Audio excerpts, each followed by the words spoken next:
This video has been sponsored by Whatnot, more on them at the end of the video. The Teal Mask is part 1 of the Hidden Treasure of Area 0 DLC for Pokemon Scarlet and Violet, and it takes us to the lands of Kitakami. This land is not a full-blown region, but seems to be a sub-area, kind of like the Isle of Armor or the Crown Tundra, that they were previously part of the Galar region.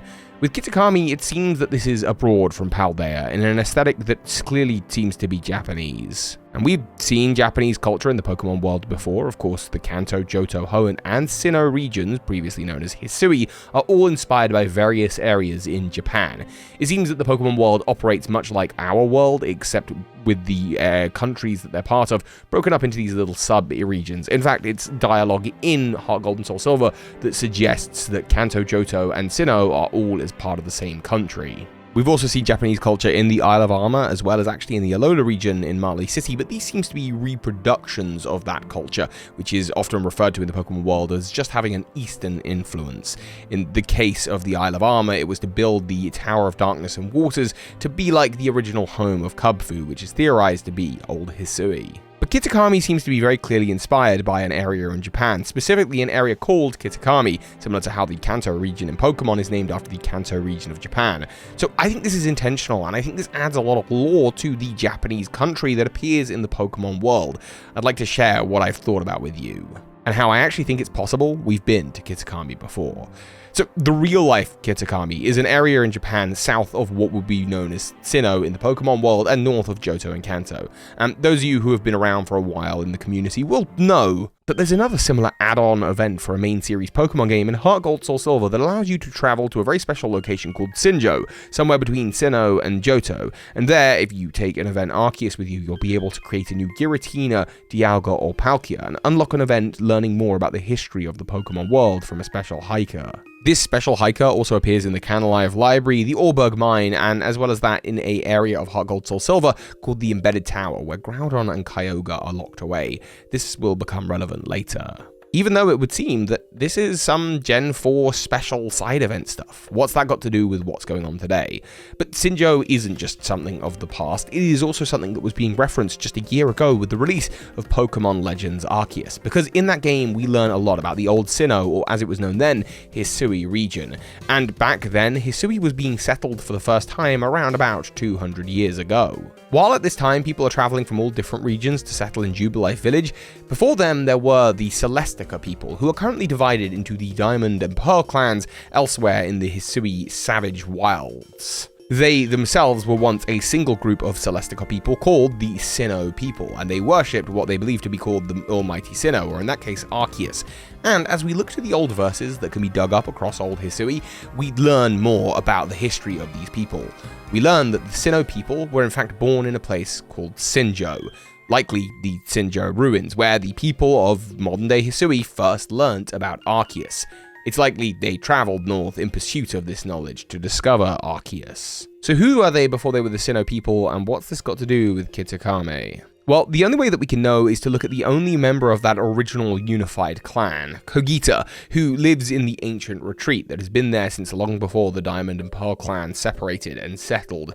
This retreat will one day become Celestic Village, but for now it is the home of her, the last of the original Sinnoh people. She talks a lot about time, and she's somewhat of a lore keeper, and that suggests to me that their history might be in lore keeping. Lore keeper is a trainer class that we see in Generation 3, Omega Ruby and Alpha Sapphire. There we have the Lorekeeper Zinnia, descendant of a 2,000-year-old dragon clan.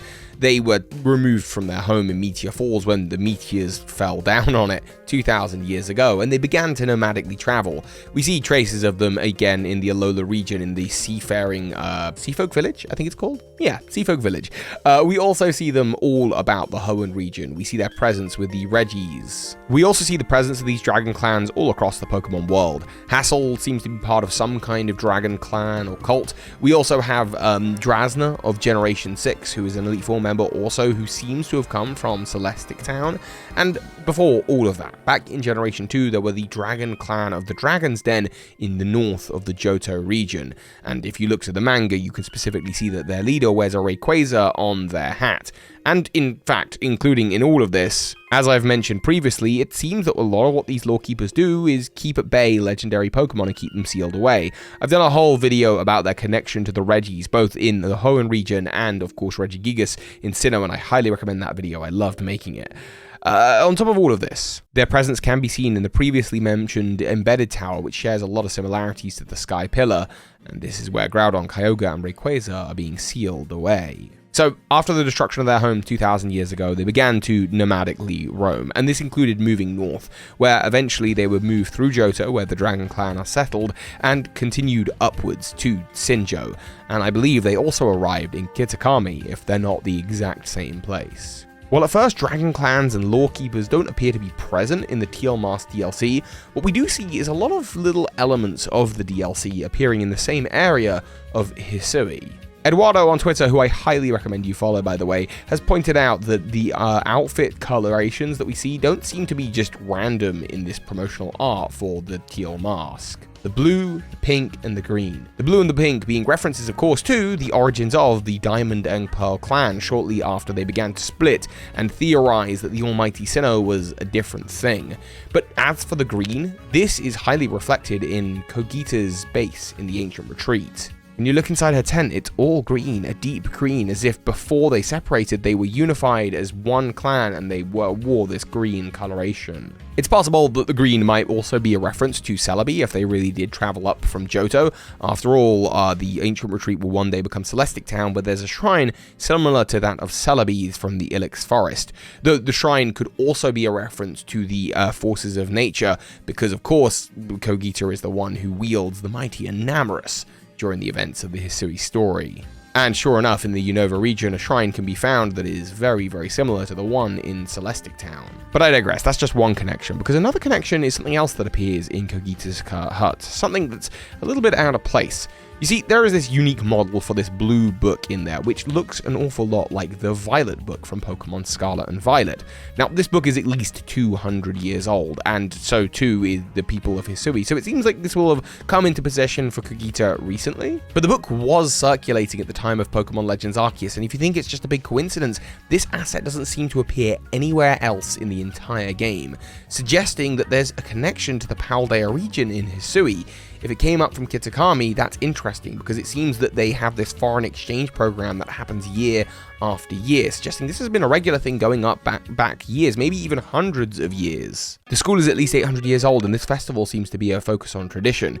It also seems likely that the main Pokemon, the legendary of the Teal Mask, stole the power of Terastal from the Paldea region and brought it with them to the Kitsukami region, and this can be seen by the Terra Crystals that appear to be in its mask. Additionally, elsewhere on Twitter, Lightfield Ray seems to show us that much of the language that appears across the Hisui region seems to be present in the Kitsukami region through the trailer, the DLC, the board that we see in the DLC. So the culture of the Kitsukami region has entered Hisui at a very early time, suggesting that these two places are connected, or at least people who had traveled to the region had traveled through here, and that totally makes sense. But there is one final connection to suggest that the people of Hisui who had traveled from Sinjoh at some point passed through the Kitsukami region, and that is all in the form of masks. See, masks are a big part of the tradition of this area, with each of the hero Pokemon that appear in that area having their own mask, and of course the legendary Pokemon having its own mask too.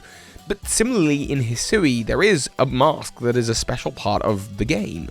It's not a huge part, but it is notable, and that is the baneful mask of Hisuian Zorua, which ties into the legends of the area. Now, the act of mask crafting alone might not mean much. However, we don't really see it much where else in the Pokemon world, and additionally, the pre-order bonus for the Teal Mask DLC is a Hisuian Zoroark. Coincidence? Maybe, but when you put all these things together, I'm not so sure. A huge thank you to the sponsors of today's video, Whatnot. Whether you collect masks, Pokemon cards, or any other collectibles, Whatnot is the platform for you. It is a live buying and selling platform where people can bid and there is no bid sniping. I absolutely love that about Whatnot. When the bid timer gets down to 15 seconds, if you want to place your bid, that's okay, you can do so, but it's going to reset the timer to 15 seconds, so everything goes for exactly what it should. Additionally, of course, if you don't want to bid, you don't have to, but it has been a wonderful way to up and boost my collection of Pokemon cards, with people selling some amazing cards at amazing prices right now. But additionally, the thing that I really love about it is that community element. just getting to chat to people, getting to know. It's so easy to just list the item and then people can see in real time and ask whatever questions they want. There's a real community of buyers and sellers over there that I'm really enjoying. And of course, I have an event coming up for the upcoming Pokemon Scarlet and Violet Pokemon card set. So if you'd like to come along and get yourself some booster packs and get yourself some of the new Pokemon pulls, I'm very much looking forward to getting hold of the alternate art Iron Treads and Great Tusk cards. Oh, they look so good. Then make sure you've clicked the link at the top of the description, downloaded the app today, head on over to my profile and make sure you've hit the little follow at the top